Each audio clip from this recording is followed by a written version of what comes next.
Jeffries. Congressman, this news broke literally moments ago. We just alerted you about it. I know you haven't had a chance to read the underlying material in all fairness, but what does it mean? What is your response to the news that a federal judge is siding with Mueller and dialing up the heat on Manafort and that he faces potentially a lot more prison time? Well, it's continuing evidence that the Trump campaign and associates who were involved in it have engaged in lies, deceit, manipulation, and an unwillingness to be truthful about what actually took place during the Trump campaign and whether there was a conspiracy between members of the Trump campaign, WikiLeaks, and Russian spies to sell out our democracy and artificially place Donald Trump at 1600 Pennsylvania Avenue. It's why we need to make sure that the Mueller investigation continues to proceed, allow him to draw whatever conclusions he reaches, and then make sure that that information is presented not just to the Department of Justice, but to Congress and the American people. Based on the information we're getting right out of the court, and this was one of the biggest developments in the Mueller probe, it was a big deal when they indicted the campaign chair. It was a big deal when he flipped and cooperated. It was a big deal when Bob Mueller claimed, that's an allegation, that he committed new crimes by lying. Tonight, here, breaking news for the first time, we have a federal judge independently confirming that. So it's no longer an allegation. It's now a legal finding. Reading from the materials I have, Congressman, it says here that they found that in 3 of the 5 examples that Mueller put forward, the judge said that Manafort had lied to the investigators in the course of the cooperation, and the judge agrees Mueller is no longer bound to recommend a lighter as a member of the Judiciary Committee, bottom line, what does that mean? And does that mean you expect Paul Manafort to spend a lot longer time in prison? Well, it appears that there's a great possibility that Paul Manafort may spend the rest of his life in prison. It's also an indication that while Paul Manafort and others who were formerly associated with the Trump campaign continue to play checkers, Bob Mueller is playing 3-dimensional chess. He's one of the most accomplished law enforcement professionals this country's history has ever seen. And as a result of that, I'm confident that whatever he finds will be connected to either a conspiracy that existed or will accept the other recommendations that he presents. But he clearly is going to doggedly pursue the truth.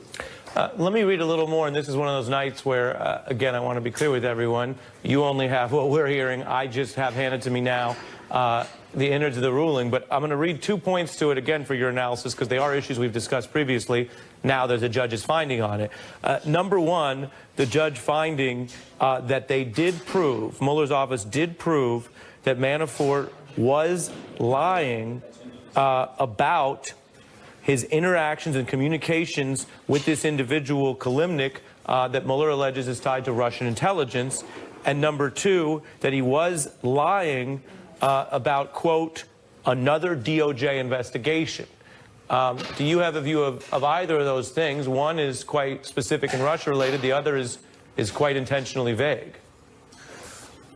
Well, one of the things that's being explored is what is the level of coordination, communication, collusion, and/or conspiracy between members of the Trump campaign like Manafort and Russian spies. And if Mueller has been able to demonstrate, and a federal judge has now concluded, that Manafort lied about that August 2nd meeting, apparently took place in New York City at a cigar lounge, where it's possible that polling data was passed along between Manafort and/or Gates and someone closely connected to Russian intelligence, then that would actually be significant evidence of collusion and coordination between the Trump campaign and the Russian effort to break into our democracy and artificially alter the results. That's a very serious development. So you view that, according to, again, what we're learning, as essentially potentially collusion related. And as I often say, in fairness, on this broadcast and elsewhere, that doesn't mean we know anything about the evidence against, for example, the individual Donald Trump. But it does look, and I'm asking if I'm understanding you right, like Mueller is saying, hey, he didn't just lie. He didn't just blow up the plea deal. That would be a big deal. He lied. Again, I'm reading from this. According to the judge finding it was right, matters that were material to the investigation and, quote, his interactions and communications with Kalimnik. I mean, do you feel that from the Judiciary Committee you know enough to say that that is collusion related? Well, it appears on the surface to be collusion related, but as you indicated, Ari, I haven't been able to review the document, so this is an Ari Melber freestyle that I'm doing right now. But the appropriate on this show, by the way. But it does seem to me that this could be additional evidence of possible collusion and direct coordination as it relates to what transpired at that meeting. And then the question that we all have to ask is, why do they continue to lie about their contacts with Russian spies? What were they talking about in meeting after meeting after meeting? And in this particular meeting, it also appears that there may have been a discussion about the Trump administration, if he became the president, easing up Ukrainian sanctions, which is a matter of great interest to Vladimir Putin. So again, we're going to allow the Mueller investigation to run its course, allow him to gather the facts, put it together with the evidence, and then make that presentation to the American people. And in your view, as your colleagues say that they're launching new Russia investigations, do they pick up these threads? I mean, one of the things that, in fairness, we can note is that some of the things that are most controversial here may not ultimately be charged as international felonies. I mean, anyone can run the thought experiment, Congressman, of if the Obama administration had this level of contacts with a different hostile country, pick one, Iran, or if the George W. Bush administration had their campaign manager caught and now tonight busted, chargeable, for lying to blow up a plea deal regarding contacts with Cuba. I mean, these are big things, even if this might be the end of the charges. Is this the type of thing you guys may pick up if Mueller is otherwise wrapping up in the next interim short period?